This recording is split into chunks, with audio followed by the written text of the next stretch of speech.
Ja sam Nataša iz Dječjeg studija Mašta. Gledajte show koji se voli.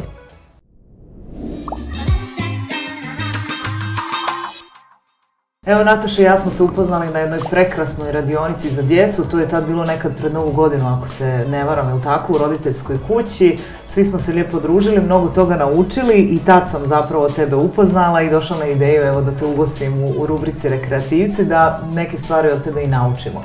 Kako si zapravo došla na ideju da radiš na edukativnim, kreativnim radionicama? Najčešće je to za djecu, za mališane. Otkud ta ideja?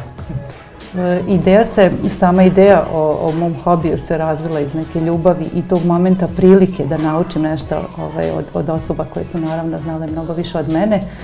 Dakle, i nekog vremena u svima nama postoji potreba da vrijeme slobodno koje imamo iskoristimo i da kreiramo nešto, samo što rijetki, kako da kažem, se usude ili posvijete tome. U isto vrijeme sestra je nešto prije toga otvorila veliku ustanovu predškolsku, tako da se oslobodio i prostor i tako je negdje počeo i rad sa djecom paralelno sa mojim stvaranjem. Misliš li da svako od nas zapravo je kreativac ili kreativka? Samo to negdje treba malo otključati u sebi. Zapravo djeca to odmah nekako i pokazuju jer oni nemaju te stereotipe, prepreke, strahove, predrasude i nekako oni vrlo brzo otključaju te svoje talente i kreativnost. Jeste. Mi nekad odrasli zaboravimo na to. Jeste, mi od sebe već sad nekih, kako da kažem, do nekog zrelijeg perioda mi se opredijelimo da li smo talentovani ili ne, ili neko drugi nam objasni da li to jesmo, mi u to povjerujemo i negdje potisnemo te svoje talente, što je šteta. Mislim da posvećenost nečemu uvijek vodi do lijepih rezultata. Evo, mi danas možemo sasvim najjednostavnijim tehnikama da obojimo saksiju, ovu jednu običnu terakota, koja će izgledati jako lijepo, ali potrebno je vrijeme. Dobro, ti već možeš polako da počneš sa procesom ukrašavanja saksije. Taman je vrijeme proljeća, tog presađivanja, ukrašavanja balkona i naših domova, tako da mislim da evo danas gledalci i gledateljke mogu nešto i naučiti. Ti slobodno možeš da počneš da radiš. Sjećaš li se kakvih anegdota sa tih divnih druženja sa mališanima? Raduje li te naravno svaki put kad vidiš da koliko se oni zapravo obraduju kad nešto završe neki zadatak, kad stvore nekakvo mini umjetničko djelo? Kako se ti tada osjećaš? Pa, djeca su moj život. Oni koji me poznaju kažu da osjeti, kako da kažem, tu djecu kroz mene i tu energiju. Moja vjera u njih je velika, oni to znaju, ali u isto vrijeme i očekivanja. Tako da te radionice koje traju 3 do 4 sata su onako, da kažem, poduhvat za njih, ali i za mene. A kako možemo, na primjer, potražiti neke interesantne primjere ili gdje ti možda crpiš inspiraciju? Postoje li neki možda, ne znam, YouTube klipovi, možda neki interesantni blogovi, možda Pinterest?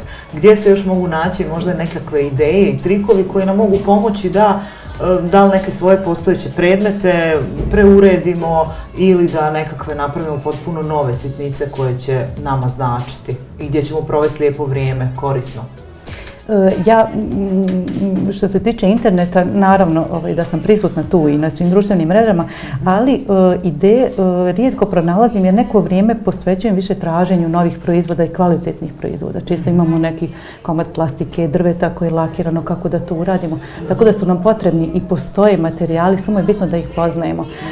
Moja edukacija se uglavnom odvijala ovdje u Banja Luci, nešto manje u drugim gradovima. Ove zime sam imala priliku da posjetim najveći svjetski sajam kreativaca, kako da kažem, svog tog materijala koji se koristi u našem hobiju. To je jedan veliki sajam u Frankfurtu koji je bio nepregledan i evo i sad sježimo tog osjećaja od tih edukacija tamo velikih kompanija, odnosno koje su stvorili čitavo carstvo u tom smjeru.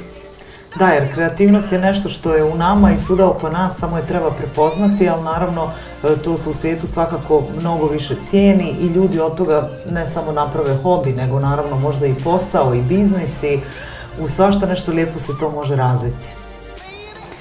Jeste. Ja sama se, kao da kažem, svoj hobi, koji bi to hobi bio po redu, već bavim restauracijom namještaja, žao mi što za to nema mnogo više vremena, ali to je onako kako je moje životno opredjeljenje vezano za drvo i za prirodu, dati tom namještaju neki novi dah je za mene uvijek izazov. I eto, ako me pitate imaš li vremena za to, naći ću ga negdje uvijek.